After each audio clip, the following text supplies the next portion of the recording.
देखिए, ज़िंदगी में एक दिन आने का होता है, एक दिन जाने का होता है। बीच में हमें ये ज़िंदगी मिलती है। एक दिन आने का दिन, एक दिन जाने का, और बीच की ज़िंदगी कब बीत जाएगी पता ही नहीं चलेगा। कब समय निकल जाएगा, कब ज़िंदगी बीत जाएगी, कुछ पता नहीं चलेगा। तो इसका हर पल, हर क्षण सही से यूटिलाइज़ करें। भजन में लगाएं, जप में लगाएं, भगवान में लगाएं, सबके लिए सेवा करने में, सबको प्रेम देने में, निष्काम सेवा करने में लगाएं, तो हमें लगेगा मेरा जीवन कृतार्थ हुआ। हम हंसते हुए जाएंगे ज़िंदगी में। और वही चिढ़ना कुढ़ना, वही राग द्वेष, वही तेरी मेरी। अब देखिए, ज़िंदगी में जो भी सिचुएशंस आ रही हैं, है तो हमारा ही भाग है ना, कोई कुछ कर नहीं सकता उसमें, तो फेस तो हमें ही करनी पड़ेंगी। और हम सोचते हैं उसका भाग ज़्यादा अच्छा है, हमारा मन कहता है उसका भाग ज़्यादा अच्छा है, तो चलो एक्सचेंज कर लेते हैं। कौन एक्सचेंज करने को तैयार है? उसके साथ उसकी अच्छाई आएगी तो उसका दुख भी आएगा, उसकी बीमारी भी आएगी, उसकी परेशानी भी आएगी। तो हमें सबका वो तो दिखता है क्या उसके पास है, उसका करिश्मा दिखता है, उसका सक्सेस दिखता है, उसके पास क्या क्या है वो दिखता है, पर उसको कितनी तकलीफ़ है, उसको कितनी परेशानी है, भगवान में से जुड़ा हुआ है तो वो महसूस नहीं होती। उसको कितना तप है, उसके जीवन में कितना त्याग है, वो तो हमें कुछ पता ही नहीं। हमें तो उसका सुख, सुविधा, सक्सेस, करिश्मा, यही सब दिखता है। तो कौन अपना भाग्य बदलने को तैयार है बताइए? किसी के साथ भी जो आपको अच्छा लगता है कोई बदलने को तैयार नहीं, क्योंकि हमें पता है कि हमारे दुख कम है। अगर मेरे पास ये दुख है तो मेरा शरीर तो स्वस्थ है, मेरे पास पैसा कम है तो मैं कम से कम और तो सुख है। और सबसे अच्छी बात है, हम सब तरफ से ध्यान हटा के भगवान में लगा लें। भगवान से रात दिन यही प्रार्थना करिए, भगवान मेरा ध्यान संसार से हटता जाए और आप में लगता जाए। 100 मरज की एक दवा कि भगवान ये जीवन आपका है, आपका दिया हुआ है, आपके लिए है, आप अपने मन लगा लीजिए तो मेरा मन संसार से हट जाए। और जैसे ही मन संसार से हटा, ये ऐसा नहीं आप सेवा नहीं कर रहे, आप सेवा भी कर रहे हैं, पर जैसे ही मन संसार से हटा, आप सब चीज़ें, आपका मन हट जाएगा, आपसे सेवा भी होगी, आपसे भजन भी होगा, आपसे सबके लिए प्रेम भी कर पाएंगे, पर आपका मन हटा हुआ है। हमारे घर कोई हमारी रिश्तेदार आते हैं, नानी दादी चाची आती हैं, वो सबको प्रेम करके जाती हैं, अपने स्वभाव अनुसार सबको दे लेकर जाती हैं, सब सेवा भी करते हैं, सब करते हैं, पर उनका कोई अटैचमेंट होता है? बोलिए, कोई अटैचमेंट नहीं होता। हमारा अटैचमेंट, हमारा मेरापन, जो मेरापन करना चाहिए था भगवान से, वही हमें दुख देता, वही हमें तकलीफ़ पहुंचाता है। तो इसलिए एक दिन आने का, एक दिन जाने का, बीच की ज़िंदगी जो है वो बार बार अपने को बताएं कि अच्छे से जी लो भैया, अच्छे से। एक एक पल बीता जा रहा है, किस समय अंतिम घड़ी आ जाएगी, घंटी बज जाएगी, पता नहीं।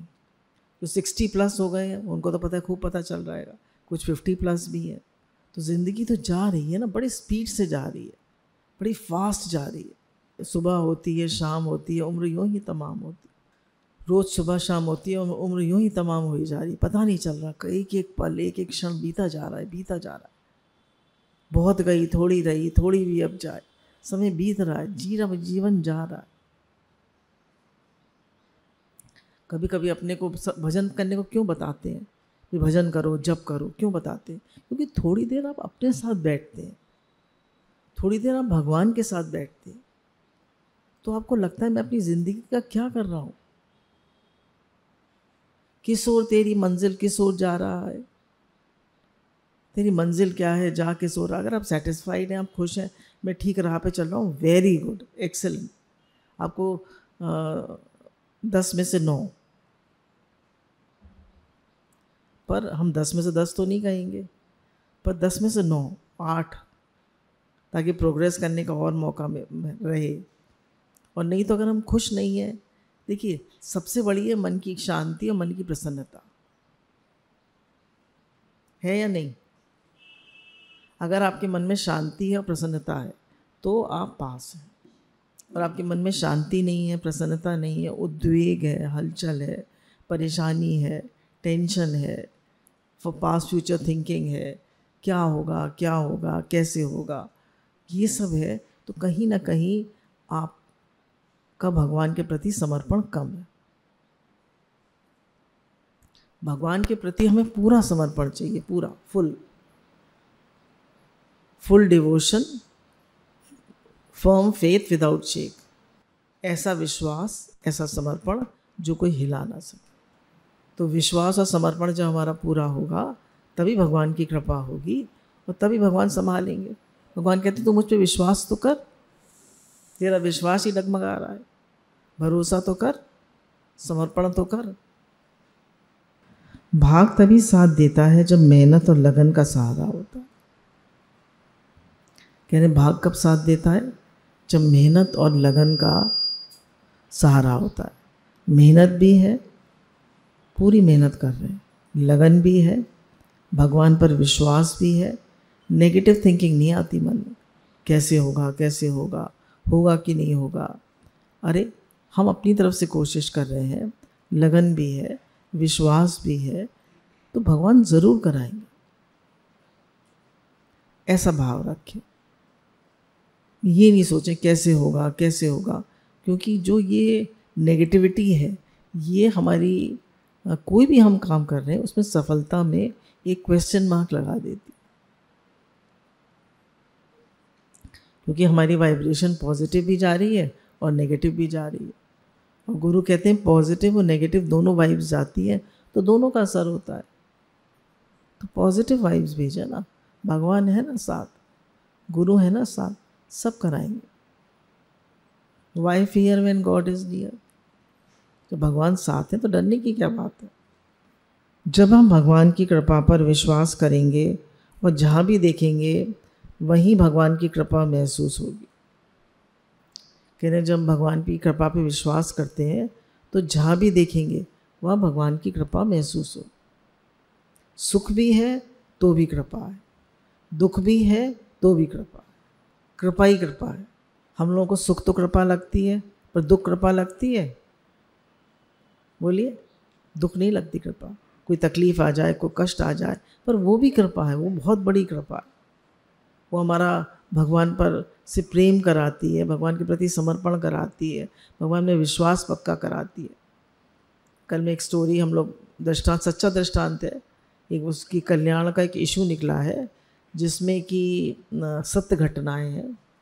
तो कल रात को सुन रहे थे तो एक थे, उनकी तबीयत काफ़ी ख़राब थी, घबराहट, बेचैनी, और उनका सर घूमता था, चक्कर आते थे, ब्लड प्रेशर हाई हो जाता था।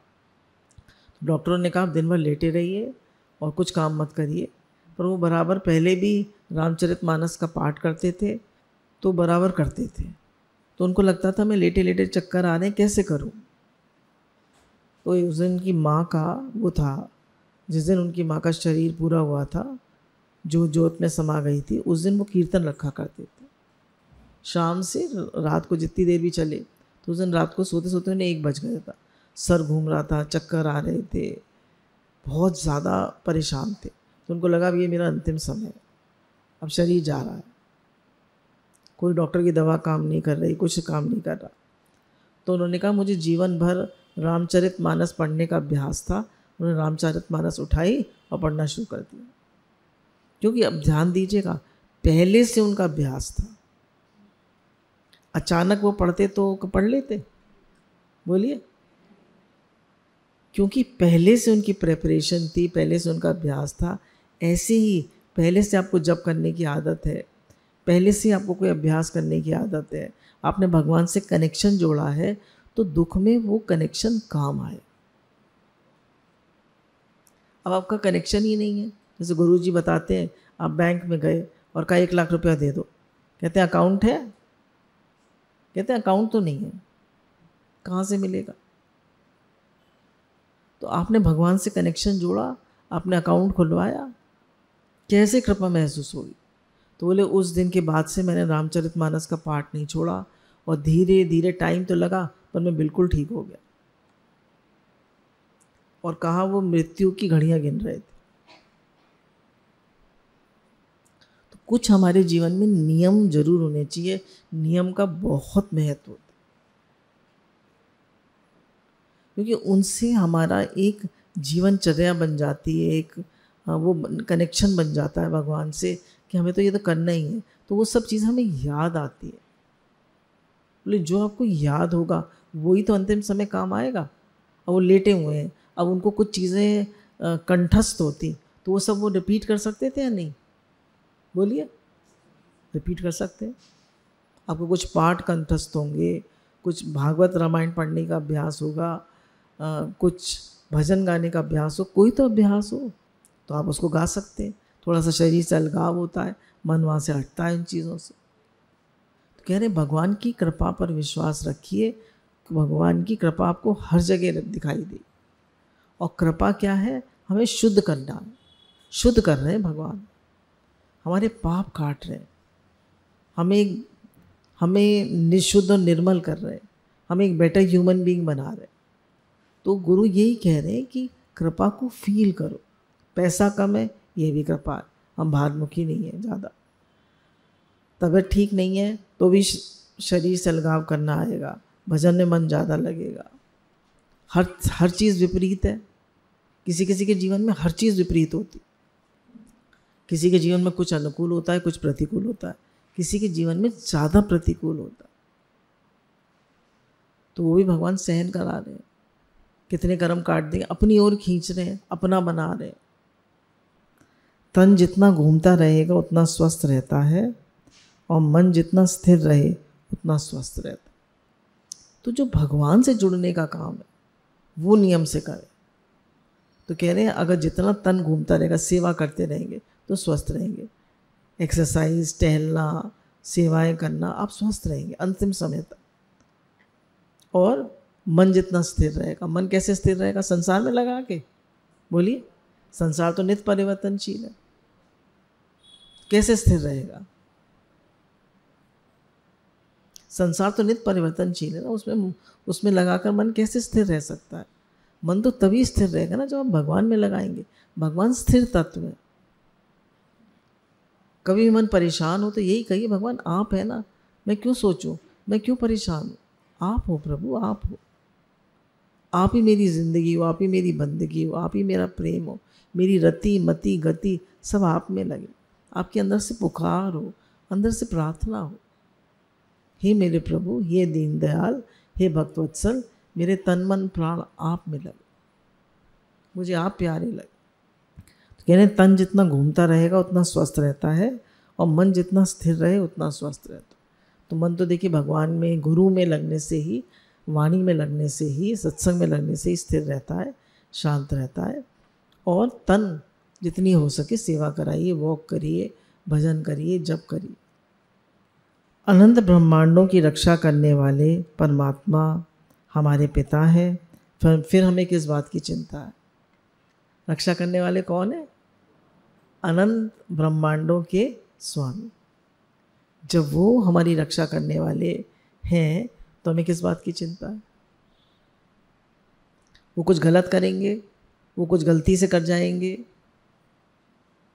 वो बिना सोचे समझे कर जाएंगे जैसे हम कर जाते हैं।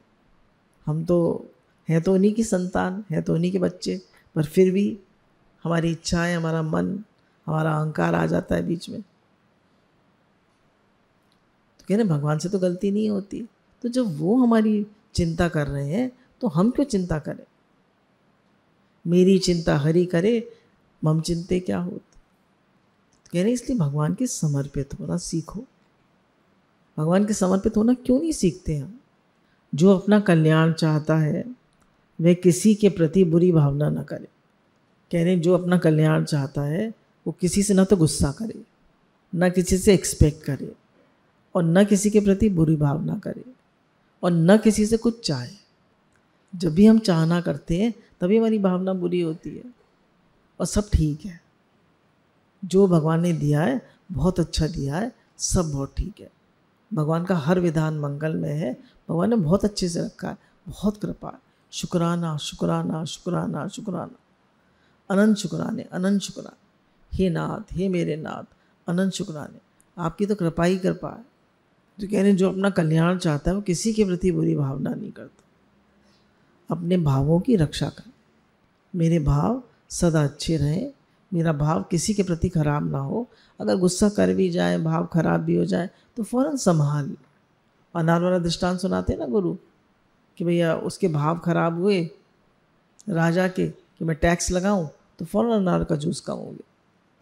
ऐसी हमारे अंदर घबराहट, टेंशन, डर, गलत भाव, तो फ़ौरन वो व्यक्ति रिसीव कर लेता है।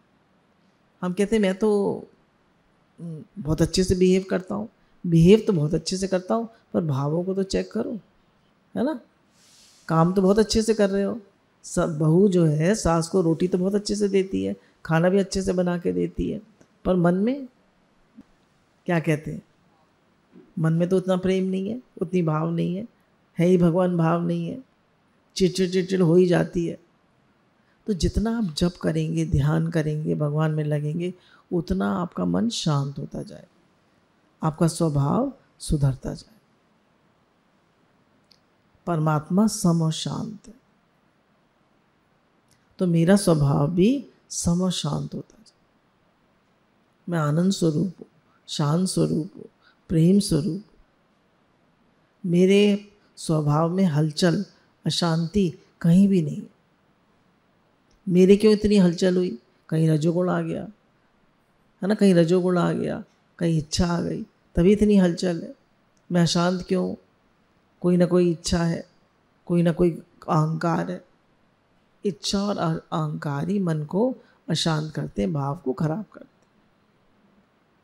दूसरों से मिलने वाले सुख को अपनी खुशी का कारण मत बनाइए।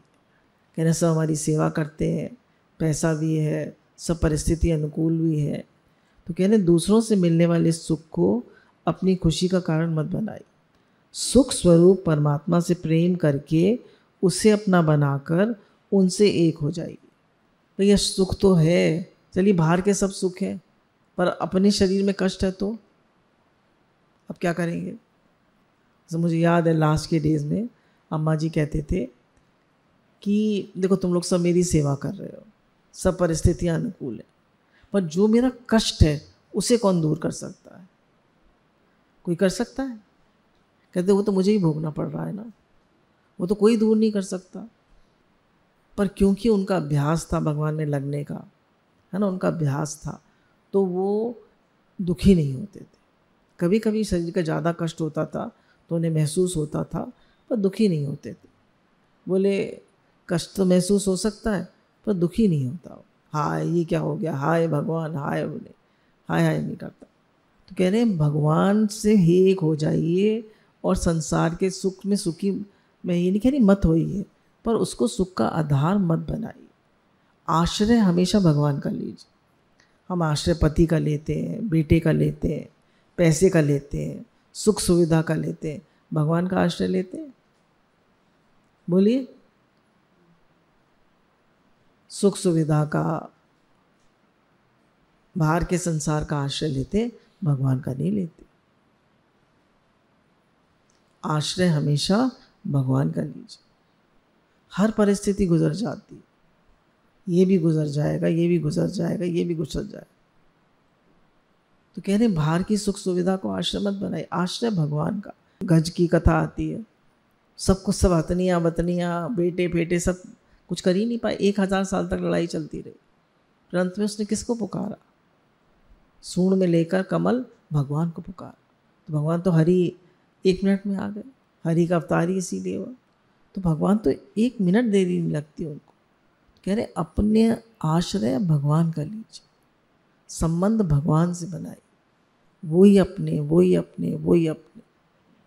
कितनी भी मेहनत करिए, कुछ भी करिए, पर आश्रय पकड़ना भगवान को ही। परमात्मा ने मानव को शक्ति और बुद्धि दी थी सदुपयोग करने के लिए, पर मानव अपनी बुद्धि का उपयोग धन प्राप्ति के लिए करना और शक्ति का उपयोग भोग के लिए, इसलिए वह अंतकाल को में बहुत पछताता है। परमात्मा ने मानव को शक्ति और बुद्धि दी थी सदुपयोग करने के लिए, ठीक है ना। क्या दी थी? बुद्धि और शक्ति। पर मानव अपनी बुद्धि का उपयोग किसके लिए करता है? धन प्राप्ति। पैसा पैसा, हाय पैसा, हाय पैसा, हाय पैसा। देखिए, पैसा कमाना बुरा नहीं है, यंग लोग तो करेंगे ही काम, पैसा भी आएगा, पर उसको जीवन का आधार मत बनाइए, वो खुशी का आधार नहीं है।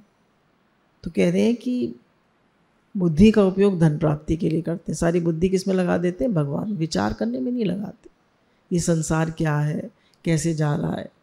तो कह रहे हैं मानव को शक्ति और बुद्धि भगवान इसलिए देते हैं, बुद्धि को देते हैं कि वो मेरे में लगाए, और बुद्धि भी इसीलिए देते हैं कि मेरे में लगाए, सेवा करे। देखिए, दो ही चीज़ हमें गुरु ने बताया, भगवान को याद रखे, सेवा करे।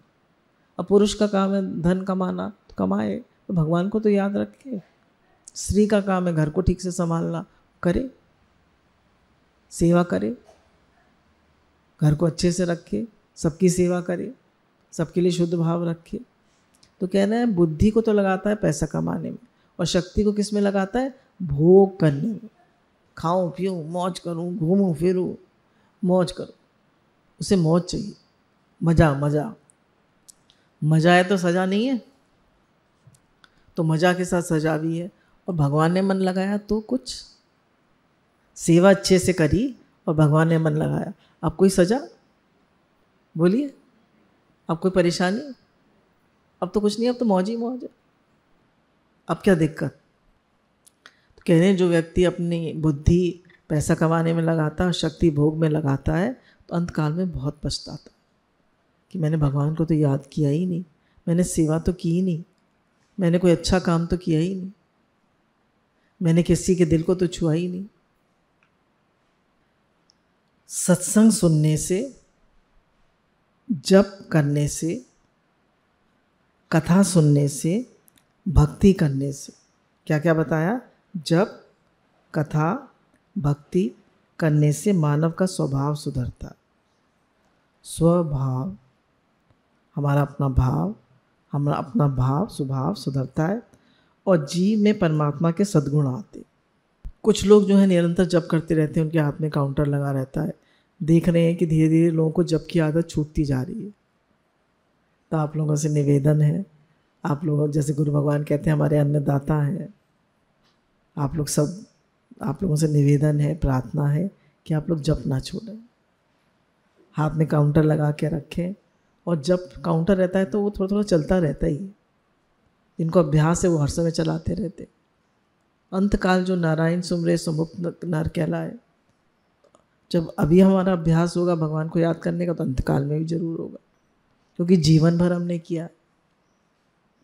तो जो जीवन भर किया होगा वही अंत समय में याद आएगा। तो कह रहे हैं जब जीवन मनुष्य जो है अपना ध्यान, जप, कथा और भक्ति करने में लगाता है, तो उसका स्वभाव सुधरता है, उसके भाव बिल्कुल ठीक हो जाते हैं, भाव सुधर जाते हैं, वो सेवा भी कर पाता है और भगवान का भजन भी कर पाता है, और जीव में परमात्मा के सद्गुण भी आ जाते हैं।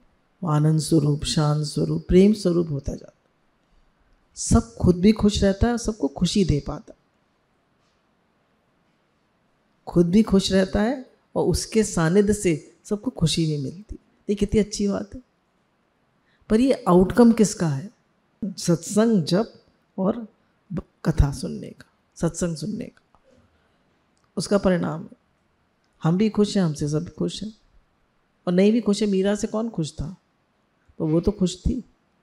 आज सब याद करते हैं मीरा को, बात बात पे उसका दृष्टांत देते हैं। स्वभाव सुधरता है तो उसे मृत्यु से पहले ही मुक्ति मिल जाती है। कहने जिसका स्वभाव सुधरता है उसे मृत्यु से पहले ही मुक्ति मिल जाती। क्यों? क्योंकि भगवान में लगा हुआ है और सेवा भी ठीक से कर रहा है। जब एंड में सेवा नहीं होती तो भगवान में लग जाता है पूरा। ये किसी ने मुझे बताया था कि हमारी जो मामी जी थी, उनकी मदर थी, तो उनके हमारा काफ़ी आना जाना रहता था, हम लोग सेम सिटी में रहते थे। तो वो हमेशा भगवान का नाम लिखती रहती। मानिए राम राम लिखती रहती हैं, राधा राधा राधे राधे लिखती रहती हैं, श्री कृष्ण लिखती रहती हैं। तो कह रही वो लिखती रहती थी और 100 बरस की उनकी शरीर गया और एकदम आराम से। तो एक अभ्यास तो हम पकड़े, कोई एक अभ्यास तो पकड़े, कुछ तो करें। कहते जो थोड़ी बहुत सेवा होती थी वो कर देती थी, बाकी अपना भगवान का नाम लेती रहती, लिखती रहती थी। अब लिखने में क्या होता है, हम लोग तो नहीं लिखते, पर लिखने से क्या होता है कि आंखें भी इन्वॉल्व है, मन भी इन्वॉल्व है, हाथ भी इन्वॉल्व है। तो लिखना भी अच्छी चीज़ है। कुछ ना लिख सके तो हे नाथ लिख लीजिए। मंदिर में हमें क्या दिखाई देता है, भगवान या मूर्ति? प्रश्न है। भगवान मंदिर में या अपना जो हमारा मंदिर है हमने बना रखा है अपने घर में, उसमें भगवान दिखाई देता है या मूर्ति? बहुत धीरे से बोल रहे हैं भगवान। तो फिर कोई गलत काम करेंगे उनके सामने गुस्सा करेंगे, चिल्लाएंगे, कुछ गलत काम करें, कोई गलत भाव रखेंगे? बोलिए। तो रखते हैं या नहीं रखते? रखते हैं ना। गुस्सा भी हो जाते हैं, नाराज़ भी हो जाते हैं, सब कुछ हो जाता है। तो कह रहे हैं कि मंदिर में भगवान दिखते हैं या मूर्ति? वैष्णव ऐसी भावना रखते हैं कि मूर्ति नहीं है, प्रत्यक्ष परमात्मा है। वैष्णव ऐसा भाव रखते हैं। क्या करना है? भाव रखने। एक को तो मूर्ति दिखाई दे रही है, वो भी भाव है, एक को प्रत्यक्ष भगवान दिखाई दे रहे हैं, ये भी भाव है। जिनका मन शुद्ध है उसे भावना से मंदिर में भगवान दिखाई देते। किसकी बात है? मन की। जिसका मन शुद्ध है उसे भावना से मंदिर में भगवान दिखाई देते। भगवान है भगवान, तीनों लोगों के स्वामी हैं। जैसे एक शॉर्ट भी भेजा था कि जब हम भगवान को भोग लगाते हैं तो तीनों लोगों को भोग लग जाता है, पर जब हम भोग लगाते हैं तो कहीं मन इधर कहीं उधर, कहीं खाने की जल्दी, कहीं वो जा रहा है कहीं वो जा रहा है, वो भाव नहीं होता। होता है या नहीं? पूरे देखिए, कुछ लोग तो कह रहे हैं हाँ, पर ज़्यादातर लोग नाना भी नहीं कर रहे, हाँ भी नहीं कर रहे, सोच रहे हैं। तो कोई बात नहीं भी होता भाव, तो कोशिश करिए कि जब हम भोग लगाते हैं, क्योंकि हम तो मान रहे हैं तीनों लोगों के स्वामी को लगा रहे हैं, तो पूरे ब्रह्मांड को भोग लग जाएगा। जैसे भगवान ने अन्न का दाना खाया, उसका द्रौपदी का, तो पूरे विश्व को भोग लगाने का, उसको पूरे विश्व को खिलाने का उसको पुण्य मिल गया। सब महात्माओं का पेट भर गया ना। तो दूसरी बात देखिए, सुदामा जी ने जो चोरी कर लिए थे भगवान के चने दिए थे गुरु माते ने, तब से उनके लेखे में लिख गया गरीब। भगवान ने पूछा भी तेरे क्या खा रहा है? भगवान के हिस्से के चने थे, तो बोले मेरे दांत किटकिटा रहे हैं, मैं कुछ नहीं खा। तो उसके भाग में गरीबी लिख गई सुदामा जी के। पर जब उन्होंने तंदूल भेंट करे, है ना, तो उन्होंने भेंट नहीं करे, भगवान ने छीन लिए, उनको शर्म आ रही थी। तो जब उन्होंने तंदूल खा लिए उनके, भगवान ने पा लिए। तो अब क्या हो गया? उनको पूरे विश्व को प्रसाद पवाने का पुण्य मिल गया और उनका भाग मिट गया। मतलब जो उनकी गरीबी लिखी हुई थी उनके भाग में, वो मिट गई और वो भगवान ने उनको दे दिया द्वारिका का सा ऐश्वर्य दे दिया। कैसे मिला उनको द्वारिका का सा ऐश्वर्य? क्योंकि उन्होंने भगवान ने छीन लिया उनसे। पर उनके जीवन में तप कितना था, त्याग कितना था, तपस्या कितनी थी, ये तो देखिए। कितना भारी त्याग था, कितनी भारी तपस्या थी उनके जीवन में, तब भगवान ने ऐसा किया। हम जितना त्याग करेंगे, जितना तप करेंगे अपने जीवन में, उतना हमारा जीवन पलटता जाएगा। एक्सेप्ट, एडजस्ट, अवॉइड, शांत जीवन के 3 फॉर्मूला है या महामंत्र है। Accept, adjust and avoid. पहले तो एक्सेप्ट करें, जो भी सिचुएशन है, जो भी लोग हैं, जैसे हैं, मेरी प्रारब्ध अनुसार मिले, बहुत अच्छे। फिर एडजस्ट करें। फिर मन एक्सेप्ट नहीं कर रहा तो एडजस्ट करें। काफ़ी लोगों से सिचुएशन से एडजस्ट करना पड़ता है। हे नाथ सब आपकी कृपा है, बहुत शुक्राने, बहुत शुक्राने। फिर ये दोनों नहीं कर पाए तो अवॉइड मतलब ध्यान हटा। मुझे तो मेरा लक्ष्य तो भगवान है, मुझे तो भगवान की तरफ चलना है, मुझे जगत में नहीं लगना, मुझे भगवान की तरफ चलना है। हे नाथ, मेरा तन मन प्राण आप में लग।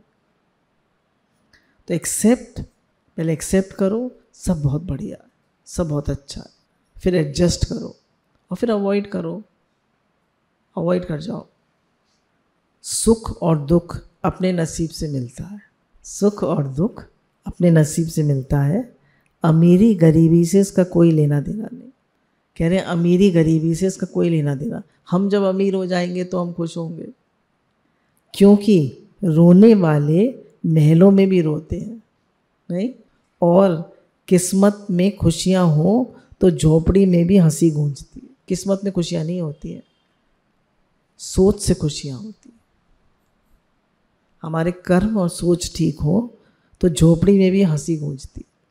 अगर हमारी सोच ठीक है, हमारी किस्मत ठीक है, तो झोपड़ी में भी हंसी गूंजती है। तो हम सोचते हैं हमारे पास जब ये होगा, जब ये ठीक हो जाएगा तब वो ठीक। तो स्वभाव की बात है। और स्वभाव कैसे सुधरता है? सत्संग, जप, ध्यान, कथा से स्वभाव ऐसे सुधरता है। भगवान ने मन लगाई, स्वभाव सुधरता जाएगा। एक्सेप्ट करिए, एडजस्ट करिए, अवॉइड करिए, स्वभाव सुधरता जाएगा। जीवन में परेशानी है तो कोई बात नहीं, इस समय आप तप कर लेंगे तो अंत बहुत सुंदर होगा। और जो इस समय मज़े करते हैं अंत में फिर बिस्तर पे पड़े रहते हैं। घबराइए मत, परेशान मत होइए, सब ठीक है, सब बढ़िया है। मैं अपना काम करूं, मैं अपना भजन करूं, जप करूं, ध्यान करूं, किसी के प्रति बुरी भावना मत रखो। आज काउंट करिएगा कितनी परेशानियां हैं और कितनी ब्लेसिंग्स है। आज हम काउंट करेंगे कितनी परेशानियां और कितनी ब्लेसिंग्स हैं। परेशानियां कितनी है? इतनी सारी। और ब्लेसिंग्स कितनी है? इतनी सारी। परेशानियां कितनी है? इतनी सी। तो हम किसको याद करते हैं, इनको या इनको? और अगर आप हिम्मत रखते हैं, भगवान पर विश्वास करते हैं, तो परेशानी भी गुजर जाती है, वो भी आती है और वो भी चली जाती है। बहुत अच्छे से रखा है भगवान, आपकी बहुत कृपा है, बहुत शुक्राने। बस इतना और कीजिएगा कि मेरा मन भजन में लगता जाए, मेरा मन आप में लगता जाए। कान्हा, मेरी हर खुशी का कारण तुम हो और मेरी हर समस्या का निवारण भी तुम हो। तो हर खुशी का कारण भी कान्हा जी हैं और हर समस्या का निवारण भी वही। अब हम खुशी का कारण तो बनाए पैसे को, बच्चों को, इसको उसको, वो भी तो देखिए कान्हा की कृपा से ही आया है। जो लोग भक्त लोग होते हैं, बच्चों का रिपोर्ट कार्ड आता है, कहते हैं पहले भगवान जी के आगे रख दो। कोई नई चीज़ आती है, पहले भगवान जी के आगे रख दो। कुछ मिला, पहले भगवान जी के आगे रख दो। उनकी कृपा के बिना तो कुछ नहीं होता। तो हर खुशी का कारण तुम हो और मेरी हर समस्या का निवारण भी तुम। कोई भी समस्या ही कौन निवारण करेगा? आप। कौन करेगा बताइए? आपका सत्संग सुनेंगे, आप भगवान में मन लगाएंगे तो होगा। और आपकी सोच निवारण करेगी, आपका भाव निवारण करेगा। गुरु कहते हैं सोच अच्छी रखो।